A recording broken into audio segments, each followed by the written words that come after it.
నందవంశం నందవంశాన్ని స్థాపించినది మహాపద్మనందుడు మరియు మగధ రాజ్యాన్ని పరిపాలించిన వారిలో అత్యంత శక్తివంతమైన వారు నందరాజులు. ఇతని యొక్క బిరుదులు రెండవ పరశురాముడు మరియు సర్వాక్ష తాంత్రిక. క్షత్రియులను నిర్మూలించిన రెండవ పరశురాముడిగా మహాపద్మనందుడు పిలువబడ్డాడు మరియు ఇతను భారతదేశ చరిత్రలో మొట్టమొదటిసారిగా సామ్రాజ్య నిర్మాతగా పిలువబడ్డాడు.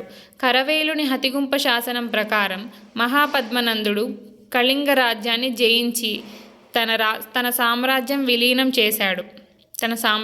విలీనం చేసుకున్నాడు. మహాపద్మనందుడు కళింగ నుండి తన విజయానికి గుర్తుగా జైన తీర్థంకరుడి విగ్రహాన్ని తీసుకువచ్చాడు. అతని యొక్క ప్రధాని ఎవరంటే రక్షస లేదా రాక్షసుడు.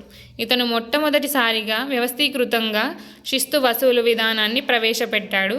ఇతని యొక్క సైన్యాన్ని 4 విభాగాలుగా విభజించాడు: కల్బలం, అశ్వకబలం, గజబలం, రథబలం.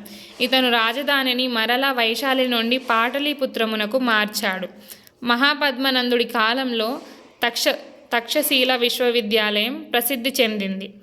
హేమచంద్రుడు రచించిన జైన గ్రంథం పరిశిష్ట పర్వంలో మహాపద్మనందుడిని మంగళి అని పేర్కొన్నారు. మసిడోనియా 326లో క్రీస్తుపూర్వం 326లో మసిడోనియా రాజైన అలెగ్జాండర్ వాయువ్య భారతదేశంపై దండయాత్ర చేసినప్పుడు ఆ దండయాత్రను ఎదుర్కొనేందుకు భారతదేశంలోని కొన్ని చిన్న రాజ్యాలు ఐక్యమయ్యాయి. ఆ ఐక్యమైన రాజ్యాల్లో వారిలో రాజకీయ బలాలు కూడా ఐక్యత పెరిగింది.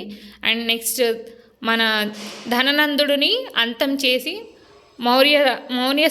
మగధ సామ్రాజ్యంపై చంద్రగుప్త మౌర్యుడు మౌర్య సామ్రాజ్యాన్ని స్థాపించుకున్నాడు. Thank you friends.